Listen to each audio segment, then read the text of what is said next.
गुरुकुलाचार्य श्री अक्षर विराट स्वामी जी महाराज की जय। आज प्रतिदिन की भांति फिर से एक बार शाम 5 बजे मन की बात में श्री रंजन सागर जी के साथ कार्यक्रम प्रारंभ हो चुका है। आइए चलते हैं इस कार्यक्रम में, करते हैं अपने मन की बात पूज्य गुरुवर के साथ। हे गुरुवर, पूज्य गुरुवर के चरणों में प्रकार नमोस्तु। हे स्वामी नमोस्तु नमोस्तु नमोस्तु।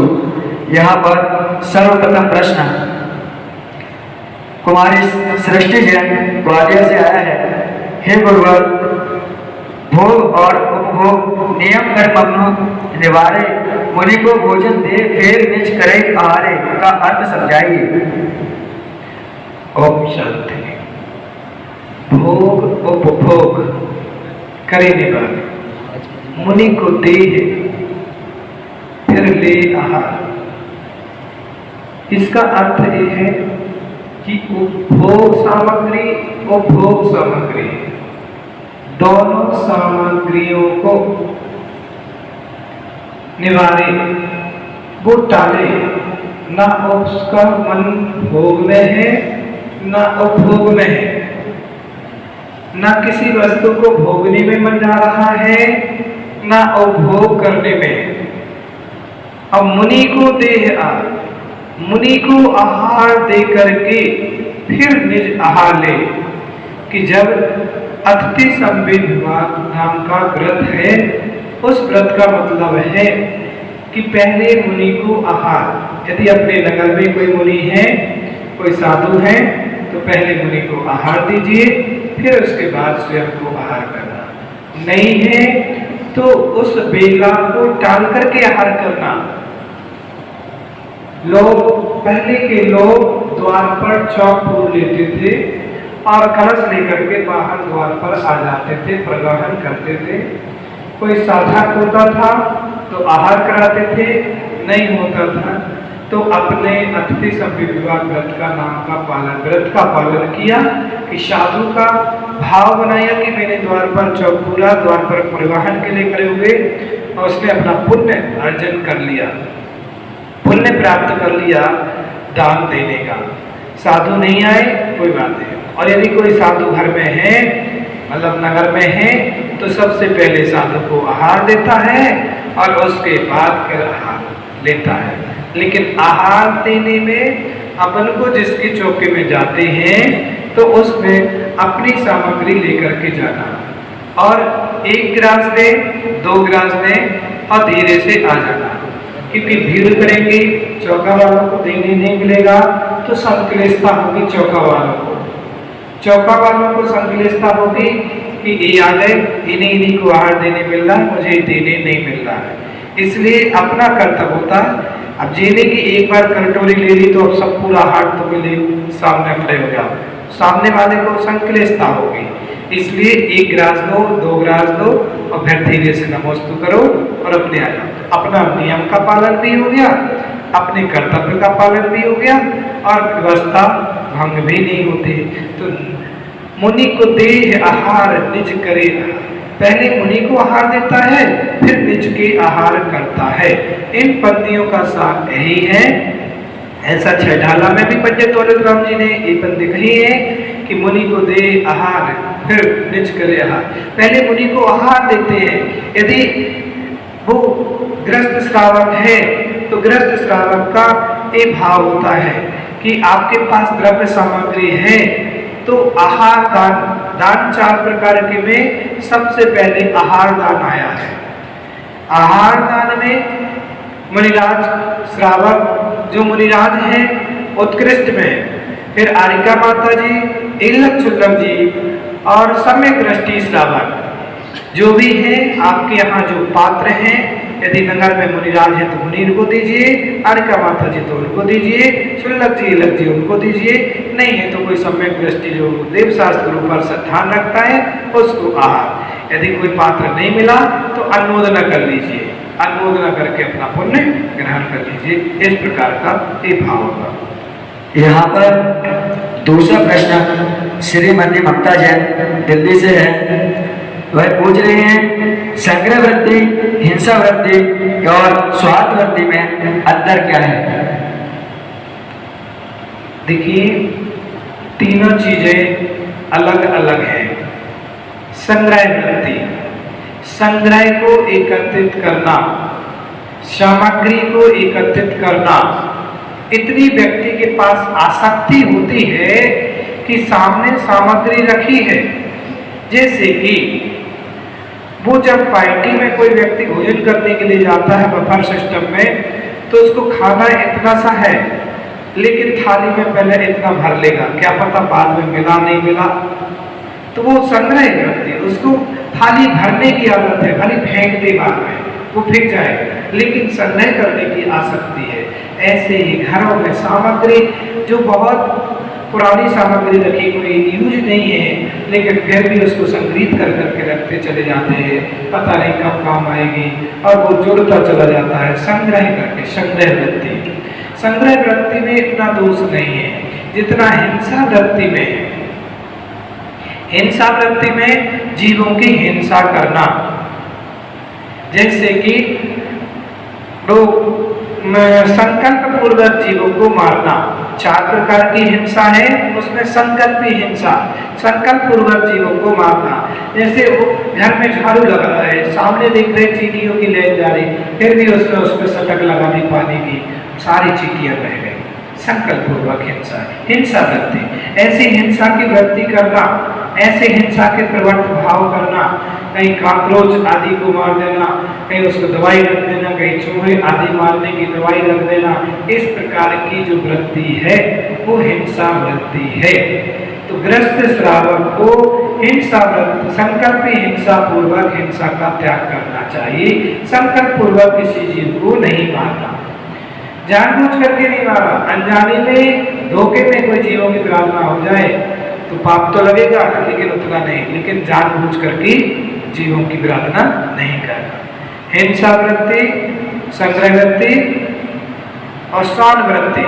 श्वान वृत्ति मतलब जैसा श्वान होता है, कुत्ता होता है, वो लालसा रखता है, ऐसे ही अपनी वृत्ति श्वान वृत्ति मतलब जो मिला जैसा मिला खाने की वृत्ति रख ली, ना भक्ष देखा, ना अभक्ष देखा, ना दिन देख रहा, ना रात देख रहा है, बस उसको तो जो मिला वहां मुंह मार देता है, जो मिलता है मुंह मार लेता है, खाना चलो।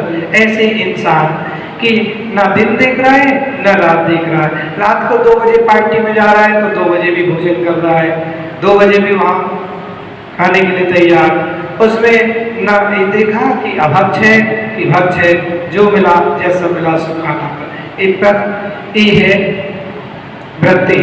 और इस प्रकार की पशु वृत्ति व श्वान वृत्ति जिसको कहते हैं, इन प्रकार की वृत्ति में सबसे बड़ी हिंसा वृत्ति का पहले त्याग करना चाहिए।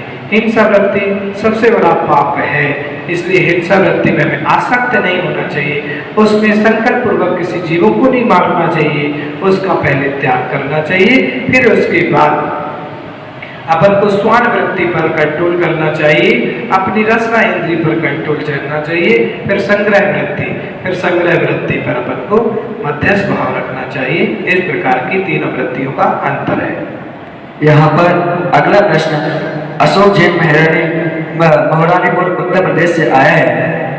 मेरा प्रश्न है कि सभी प्राणी सुखी होना चाहते हैं, हर हाल में इसी कोशिश में रहते हैं कि किसी तरह मुझे सुख मिल जाए, दुख का तो नामो निशान भी ना रहे, लेकिन व्यक्ति की यह कोशिश भी फेल होती है, ऐसा क्यों? दुख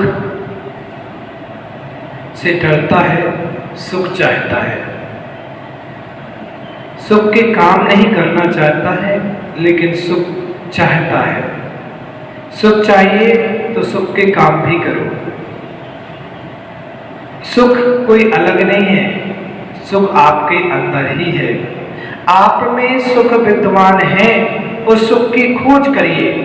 लेकिन पर वस्तु में, पर द्रव्य में सुख खोज रहे हैं, जिसमें सुख नहीं है उस चीज में सुख खोज रहे, जिसमें सुख है उस चीज में सुख खोज नहीं रहे। यही कारण है कि कि व्यक्ति हमेशा दुखी बना रहता है। वो परद्रव्य मतलब पैसे में, वस्तु में, घर, मकान, दुकान, इन सब में सुख मान रहा है जिसमें सुख नहीं है। और यही कारण है कि उसको दुख हमेशा बना रहता है, हमेशा दुख आता रहता है। इसलिए सुख की खोज करो, निज के सुख की पहचान करो, स्वयं की सुख की पहचान करो। हमारा सुख स्वयं में है। जैसे कि एक उदाहरण आता है कि एक माँ सुई में धागा डाल रही है और सुई में धागा डालते डालते सुई नीचे गिर जाती है, तो वो सुई को उजीले में, रोशनी में ढूंढती है और वो रोशनी थी रोड के किनारे, वो जाकर के वहाँ सुई को खोजने लगी। एक व्यक्ति पहुंचा पीछे से, बोलता माँ आप क्या कर रही हो? बोलती बेटा क्या करूँ, मेरी सुई गुम गई, मैं सुई को खोज रही हूँ। वो बेटा भी उसकी मदद करने लगा माँ की, और धीरे धीरे माँ की मदद करते, नहीं मिली। कुछ समय बाद फिर उस माँ के पास एक व्यक्ति पहुंचा, उसने कहा माँ क्या कर रही हो? बोलती बेटा कुछ नहीं, मेरी सुई गुम गई है, सुई को ढूंढ रही हूँ। सुई को खोज करने के लिए उसने पूछा माँ सुई कहाँ गिरी? उसने कहा बेटा सुई तो मेरे कमरे के अंदर गिरी है। तो वो कहता माँ जब सुई कमरे के अंदर गिरी है तो यहाँ क्यों खोज रही हो? तो उसने कहा कि बेटा वो जाले में, गुमी हुई चीज को जाले में ढूंढना चाहिए। उसने कहा माँ जहाँ गिरी है वहीं तो मिलेगी। इसका मतलब ये है कि व्यक्ति सुख है कहीं और ढूंढता कहीं। सुख अंतर में, स्वयं में, निज में सुख है, लेकिन पर वस्तु में सुख खोज रहा है। यही कारण है कि वो हमेशा दुखी रहता है, वो दुख महसूस करता है। जिस दिन से अंतर में सुख खोजने लगेगा उसको सुख ही सुख, आनंद आने लगेगा। इसके बाद यहाँ पर अंतिम प्रश्न प्रसन्न जैन फतेहपुर सीधी आग्रह उत्तर प्रदेश से है, व्यक्ति के अंदर क्षमा भाव कैसे आएगा? क्षमा भाव कहने से नहीं आता है। कोई कहता है भगवान क्षमा गुण आ जाए, क्षमा गुण आ जाए, क्रोध ना आए, क्रोध ना आए, तो उसका क्रोध दूर नहीं होगा। क्षमा गुण के उपाय ढूंढना होंगे। क्या क्या उपाय है? क्रोध आ रहे हैं तो उसको उपाय, क्षमा के पहले क्रोध से बचिए। क्रोध किन किन कारणों से क्रोध आ रहा है, किन किन बातों से क्रोध उत्पन्न होता है, और क्रोध को मंद करने के लिए उपाय क्या है? क्षमा क्रिया आ जाएगी। अपन क्षमा की ढूंढ रहे हैं, क्षमा आए तो क्षमा के पहले क्रोध को, क्रोध किन कारणों से, उन निमित्तों से। जैसे मेरी आशा मेरी है कि फलाना मेरा बच्चा 1 गिलास पानी मुझे दे दे और उसने पानी नहीं दिया, आपको क्रोध आए। जहां आशा है वहां निराशा है, इसलिए उन आशाओं से बचिए। जो इच्छाएं हो रही, मन हो रहा है कि ऐसा होना चाहिए, अब वो होता नहीं है तो आपको चिड़चिड़ापन आता है, क्रोध आता है, गुस्सा आता है। तो क्षमा में कैसे आ पाएगा? पहले उन निमित्तों से तो बचिए, उन कारणों से बचिए, फिर क्षमा बनाएगा। तो जहां जहां क्रोध के कारण है उन कारणों से बचिए। जैसे कि क्रोध अपन से बल में कमजोर होता है, उस पर आता है क्रोध आता है, उससे हमारे मन के अनुकूल काम नहीं होता तो अपन को क्रोध आता है। एक क्रोध के कारण है, क्रोध से बचने के उपाय ढूंढिए कि आप उन क्रोधों से हम कैसे बचें। और जब हम क्रोध से बच लेंगे तो क्षमा अपने आप आ जाएगा, क्षमा भाव आपके अंदर होगा। क्षमा कोई अलग नहीं है, क्षमा वीरस्य भूषणम, क्षमा वीरों का धर्म है। और क्षमा धारण करने के लिए वीरता चाहिए, साहस चाहिए, कायरों का धर्म नहीं होता है। क्षमा के लिए अपने अंदर बल भी चाहिए कि इतनी क्षमता धारण करने के साहस में होना चाहिए। और जिस दिन एक आ जाएंगे, निमित्त कारण ढूंढ लोगे, आपके अंदर साहस आ जाएगा, तो क्षमा धर्म आ जाएगा। मुनिराजों के पास क्षमा गुण होता है। क्रोध तो आता है लेकिन संतुलन रूप के दूसरे में आता है, थोड़ा सा आया फिर तुरंत उसको शांत कर लेते हैं। और एक क्रोध भाव उत्पन्न होगा लेकिन उसको तुरंत उसको बदल लेते हैं, अपने को धैर्य रख लेते हैं। क्षमा, यदि कोई श्रावक ऐसे साधु व्यवहार करने लगे तो साधु में और श्रावक में अंतर क्या बचेगा? इसलिए साधु अपने अंदर क्षमा गुण को धारण करते हैं। और ऐसा उदाहरण पारसनाथ और कमट का, कि कमट उपसर्ग 10 भाव तक करता रहा, पारसनाथ स्वामी का जीव हर पर्याय में क्षमा करता रहा। ये क्षमा का उदाहरण है, इनसे अपन को सीख लेना चाहिए। कितना भी परिश्रम सहन करना पड़े लेकिन अपन को भाव नहीं बिगाड़ना है, भाव को खराब नहीं करना है, यही क्षमा धर्म है। जितने ऐसे मन में विचार आ गए, मन में भाव आ गए, आपके अंदर क्षमा गुण आ जाएगा। इस प्रकार से क्षमा गुण के पहले क्रोध को भावों को ढूंढे, क्रोध किन कारण से आता है। अपन सभी पूरा नगर में विराजमान है, जहाँ चातुर्मास की स्थापना 5 तारीख को यहाँ पर हो चुकी है और 5 तारीख को मंगल कलश स्थापना यहाँ पर हुई। 48 दिन से भक्तापर विधान यहाँ चल रहा है, जिसमें एक परिवार की ओर से एक विधान होता है और रोज यहाँ विधान चलता है। जो लोग आ सकते हैं वो स्वयं कर सकते हैं, जो नहीं आ सकते हैं वो अपनी तरफ से विधान करा सकते हैं। अपना नाम देकर के विधान कराने का भाव बना सकते हैं। शांति धारा होती है, उसमें आपके परिवार का नाम लिया जाएगा। बहुत सुंदर सा यहाँ पर माला लगाया गया है, सुंदर पांडुक शिला बनाई गई है और एक समोसरन का रूप दिया गया है। जैसे समोसरन में गंधकुटी लगती है, ऐसे ही एक गंधकुटी यहाँ पर लगी हुई है।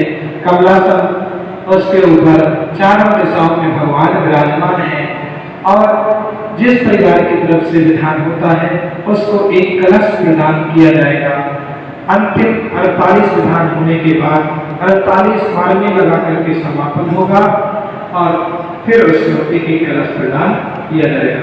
इसलिए सभी भक्तों के लिए मेरा मंगल आशीर्वाद है कि आपके चातुर्मास आप भी करें, संयम का पालन करें और आराधना करें। और यहाँ पर निर्विघ्न संपन्नता से कार्यक्रम चल रहा है और अपनी साधना में कोई यहाँ भीड़ भाड़ का काम नहीं है। शांति से अपने जिन्हें भगवान की आराधना भक्ति चल रही है, अपना 100 का अध्याय, क्योंकि ये चातुर्मास प्रभावना का, लोक प्रभावना का नहीं, अपनी आत्म प्रभावना का चातुर्मास है। अपनी आत्मा की प्रभावना में ज्यादा समय लगाना है। सभी भक्तों के लिए मेरा मंगल आशीर्वाद है। हमारे एसके गर्ग हिसाब से जो गर्ग है लेकिन मनोभावनाएं बहुत अच्छी रखते हैं और जब मेरा चातुर्मास 2017 में हुआ था तब से बहुत अच्छे जुड़े हुए हैं और पूरा मंगल व्यवहार भी हिसाब से दिल्ली तक उन्होंने कराया। उन परिवार के लिए मेरा मंगल आशीर्वाद, आज के पुण्यार्जक है, उनके लिए मंगल आशीर्वाद।